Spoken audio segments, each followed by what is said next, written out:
Okay, so welcome back to Let's Play KRZ.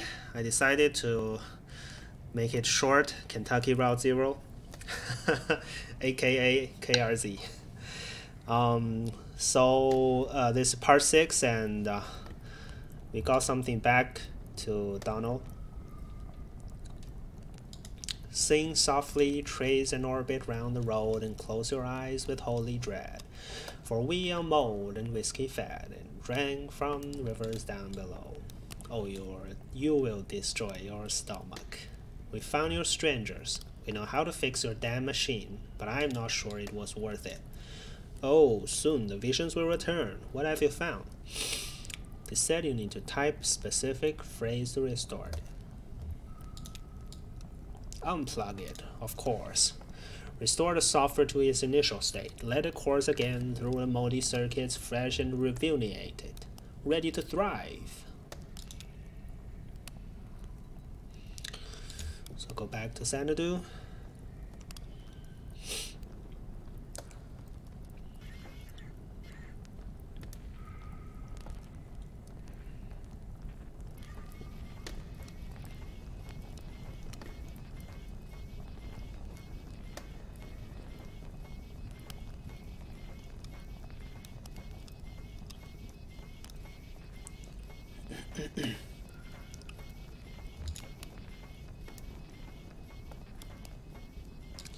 Okay, so I just unplug and wait a minute, I guess.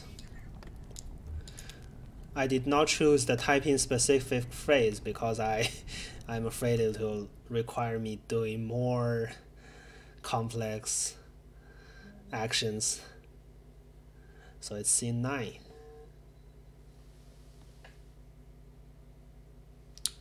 Xanadu.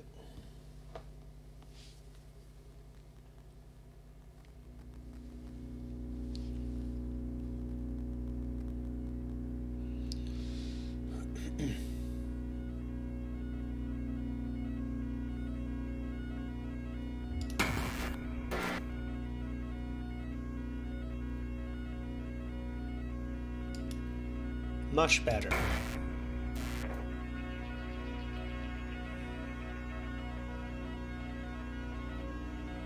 At the end of road.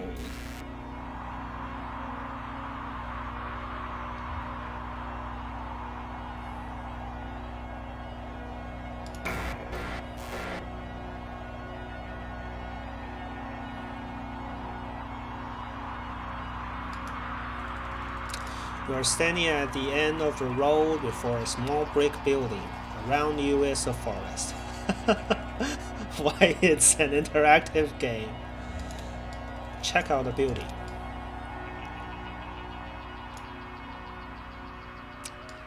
Inside building.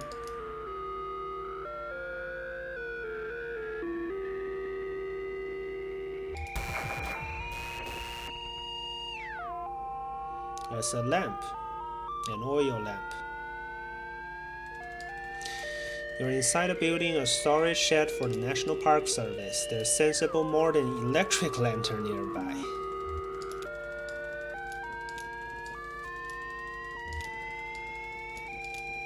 Exit building. Enter forest. That's not something you can enter. Just type a direction, north. The forest is not real.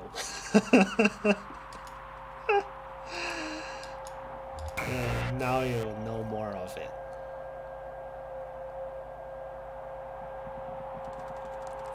You're in open forest with a deep valley to one side.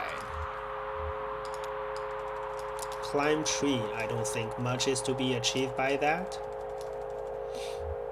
Can we dig a hole? Dig a hole. You can't see any such thing. Pretty limited vocabulary. South, we are in forest. Hey, it's a maze. North? I'll go north all the way. Soldering replacement components.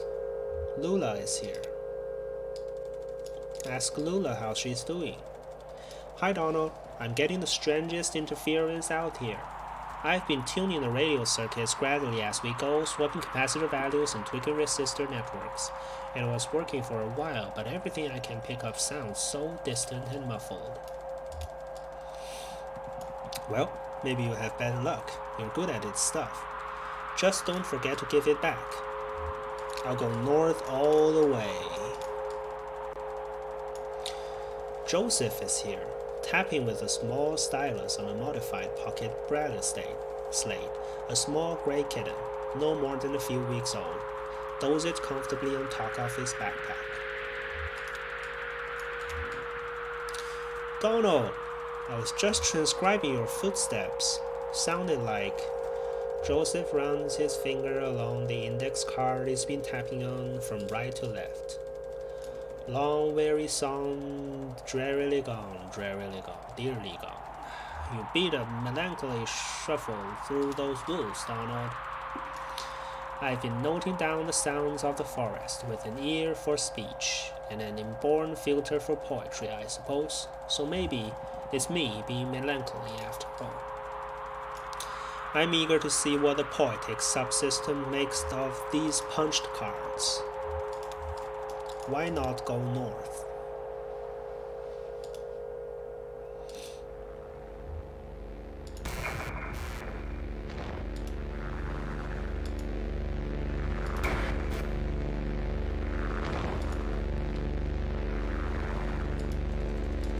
You're at the edge of a massive hole. The dirt gives way to rock as the ground sinks into darkness. The computer tied to your upper back slickens with sweat in the afternoon sun. The rope slung around your shoulder has slipped under the strap of your backpack, digging uncomfortably against your collarbone.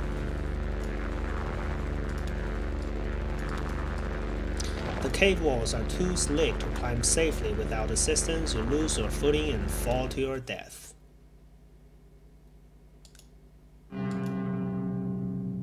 That's a short game. Your score was 0 out of a possible 81-92.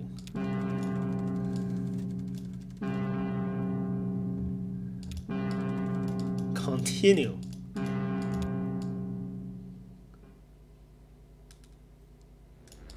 Okay. Shine the lamp into the hole. Your lamp is now on. Shine lamp in hole. The lamplight only reaches a few yards down the hole where the rock is coated on a simply black mold. You can tell that the walls are too slick to climb safely without assistance.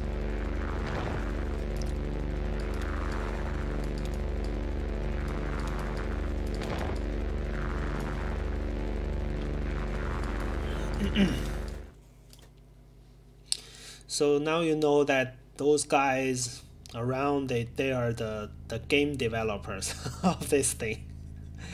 I remember there's one guy writing the caves details. I think it's used in here.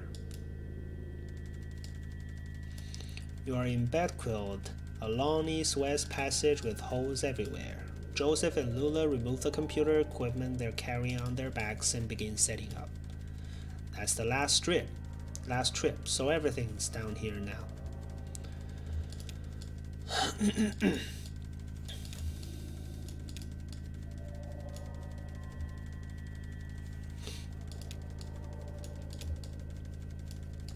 The treasure. I know you think this environment will help our project, get us in touch with a deep, romantic reverence for some kind of profound natural spookiness, but I was more comfortable in our lab. The university picked the worst time to cut our funding. Typical institutional stinginess and academic politics. I mean, I felt like we are getting really close to something. Anyway, I don't know if it's sustainable down here, you know, to live and work here together.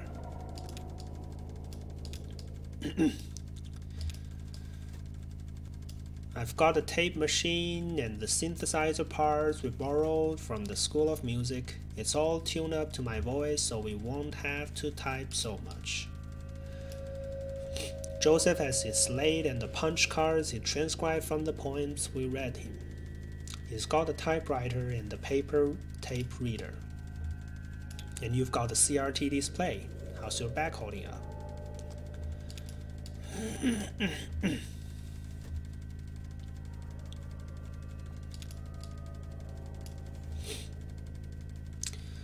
Hey Donald, can you help me wire up these generators?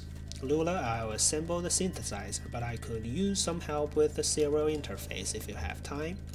You hear an unfamiliar echo from a tunnel to the east. I appreciate that. John Donald, I'm not much of an electrician, you know.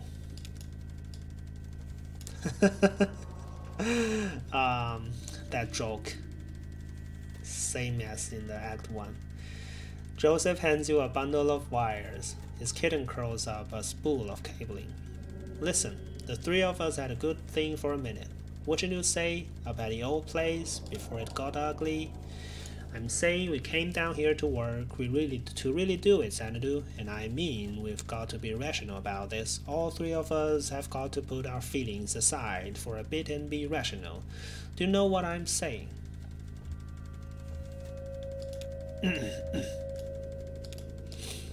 Joseph set down the wire strippers in his hand. You really mean that? You're pretty okay, Donald. I mean you have a clear idea of what's sensible. We're in unmapped territory here, strange to the whole thing. Got to have a focus. She'll understand.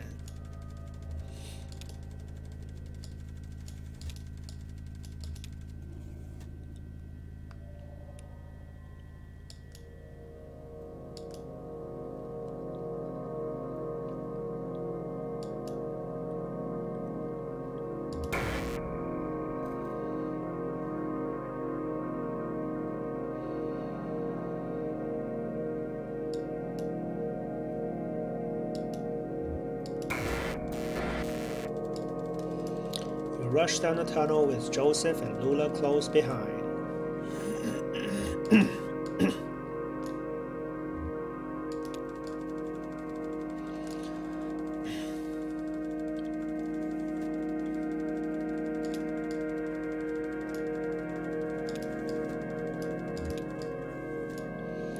I'm too tired to read all this. Just you enter the crystal room. In short,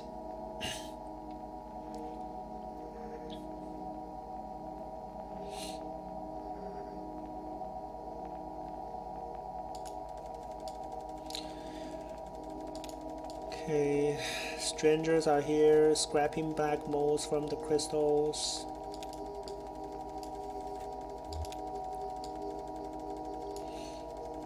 The stranger reaches for a box he's carrying and presses a plastic button. The box whirs to life and a cracky voice blurs something unintelligible, then slows to a deep gurgle.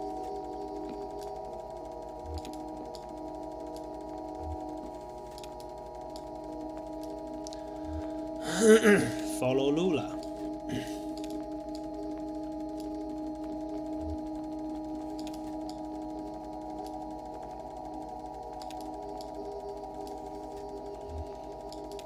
Who are they? That's not a verb I recognize. Look for escape. You can't see any such thing. Listen, I think they've gone back to work. They seem strange somehow. Maybe they've forgotten about us. Alright, let's try to pass them quickly. Now, don't make eye contact. Then we'll find our way back to the equipment. In bed quilt.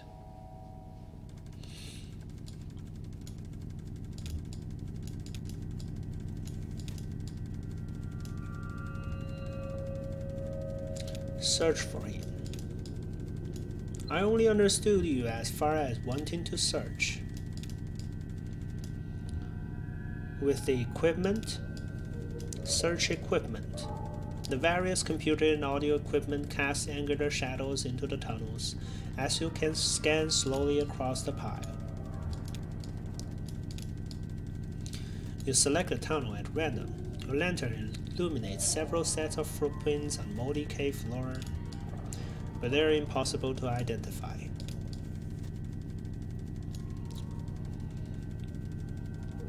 That damn sound, those damn voices. I don't even know what direction I was running. I wove through that network of tunnels. I ran my hand along the wall, always turning left, but every turn and every rock felt the same. For all I knew, I was running in circles. While I was out there lost in the tunnels and caves, I came across the Zero, and I had no idea. It's like a real place. They pick up a garbage, they deliver mail, they go to work and to church, but it has an awful kind of emptiness. Wandering through, I heard horrible echoes. Weird images got burned in my mind's eye. A television, a scarecrow, a crystal, a feather, a sandwich, a CRT monitor, a bottle, an anchor. Lula looks down at her feet. We should ask him more about that. Ask Joseph about the Zero. Donald, you've heard the same damn stories I have, but it's different. It doesn't matter now, damn it. I'm leaving. To hell with all of it. Divert Joseph's attention. You shout something at Joseph about the project you're working on together. You'll die in these damn cold caves, and what about those men? You know they'll come back. Suggest finding a hiding place. You shout something at Joseph about going deeper into the caves. Did you hear their voices? They'll find you, but not me. I'm going back to the surface. Stop your stupid fires ringing through the whole damn cave. Joseph is right. We can't stay here. I'm leaving too. So this is the same part in the in the recording tapes.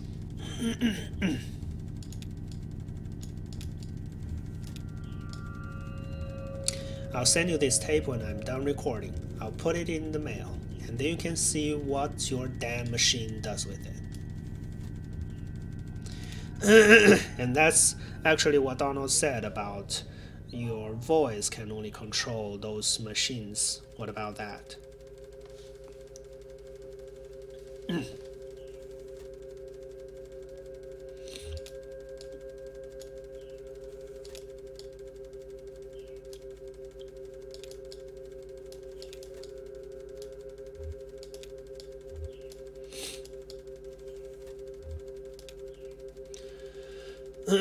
So now Shannon's telling her story.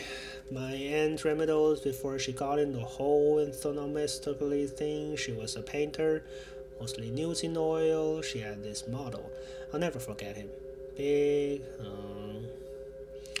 Weaver and I saw this guy naked a lot.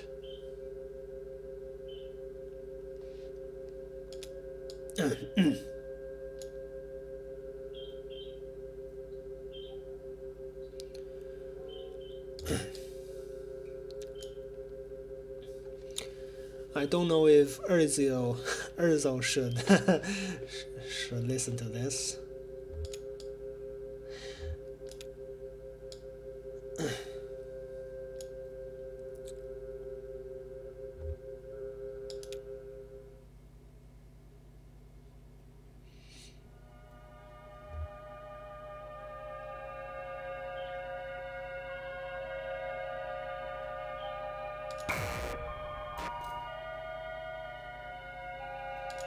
So now we're back to the Hall of the Mountain King.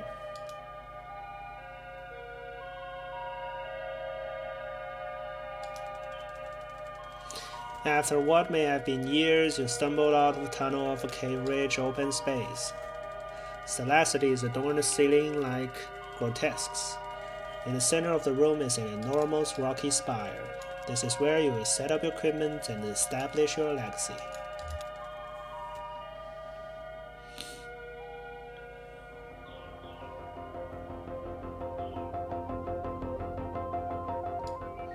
Now it's time to continue your work. Research assistants, 0. You may hire a new research assistant or sleep until tomorrow.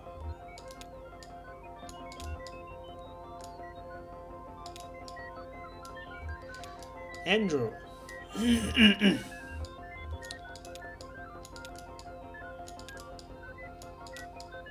No new assistants.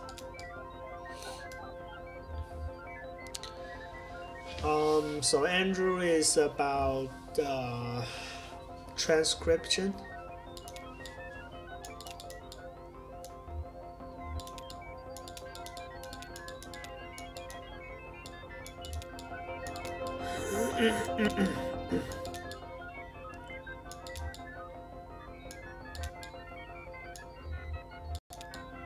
Mode coverage.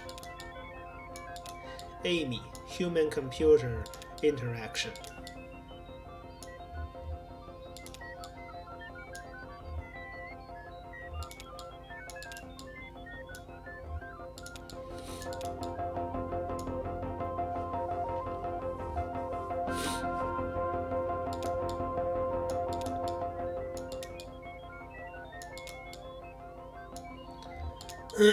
Hire new assistant. Weaver.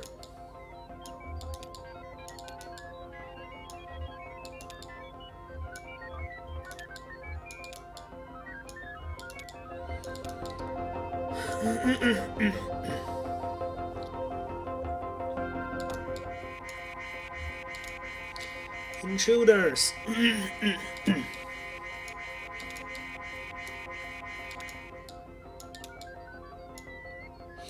I'm not convinced this getting us any closer to the zero. The romance has. Assign sleep. Try to quit and start over.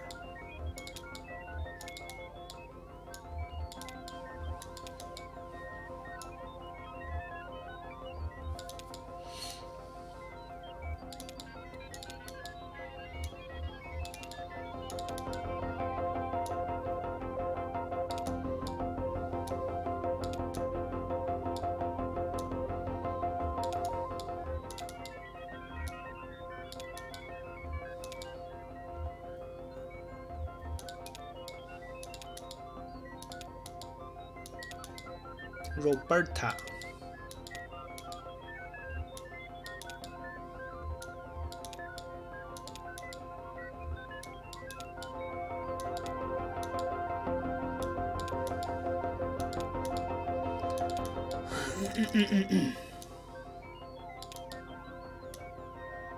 I think it's going to finish.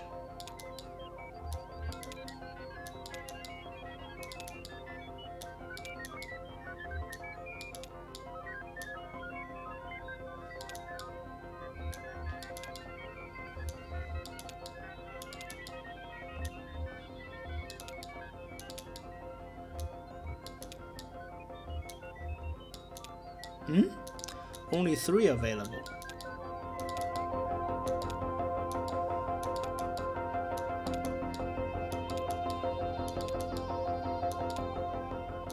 Okay. So I have to assign them every day. I see.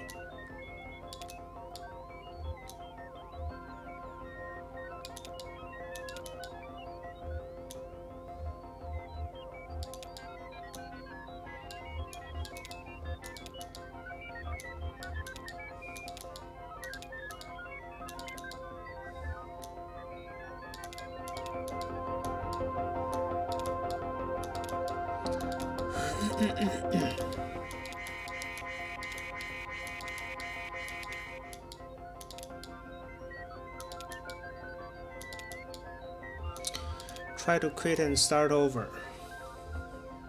Come on, kid.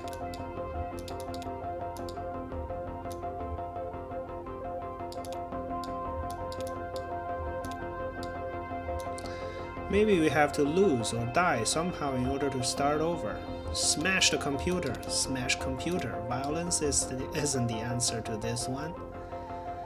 I guess we can keep playing. Maybe we have to wait it out. Wait indefinitely. Time passes. Research assistants come and go. You don't encounter the strangers again, but sometimes you can hear uncanny echoes of their voices off in the tunnels.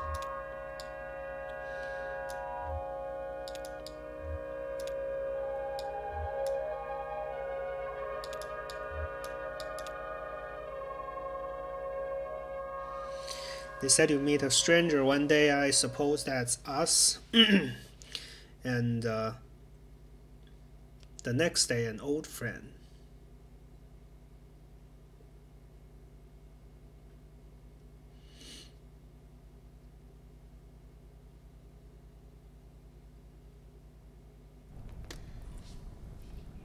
Lula.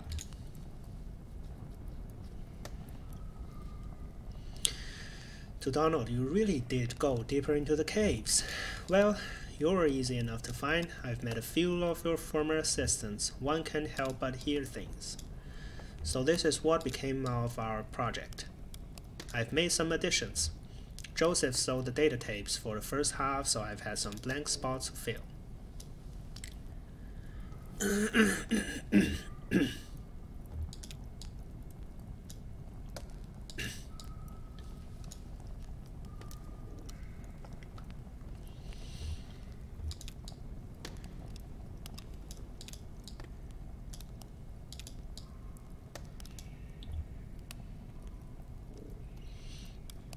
Lula, I'll be at the burial for the rest of the night. Just mark it private materials for the attention of Senior Clerk Chamberlain.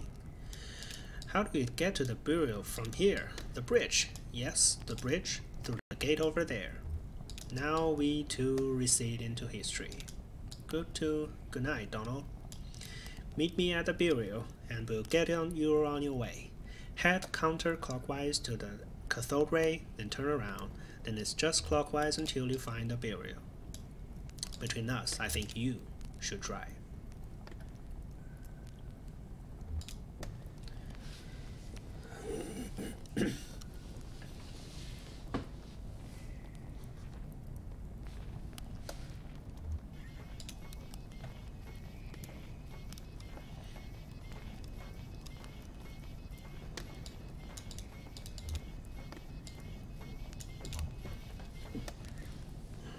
But where's the bridge?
Thanks for waiting, old man. You've gone a bit longer than expected. Ran into some trouble, I won't lie to you.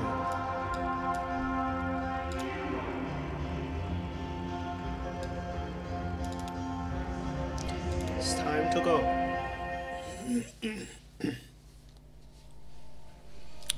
Where the heck is the bridge?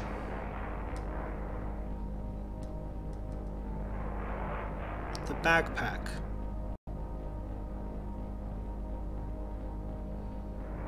The tape recorder.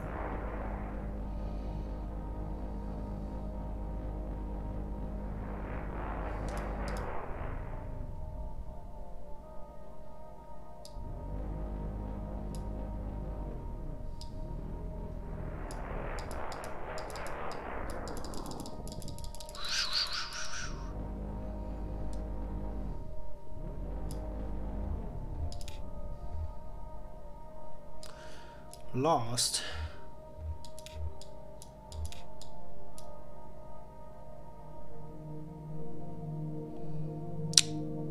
And we are here.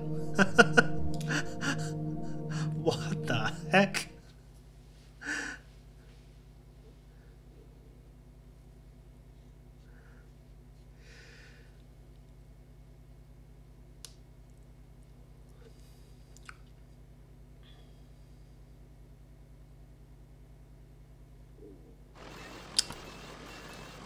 Okay, so we are back to the burial.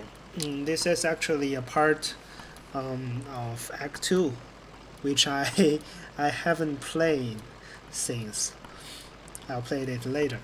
And I think it's good time to call it for this part. Thanks for your watching, and I'll see you in the next video.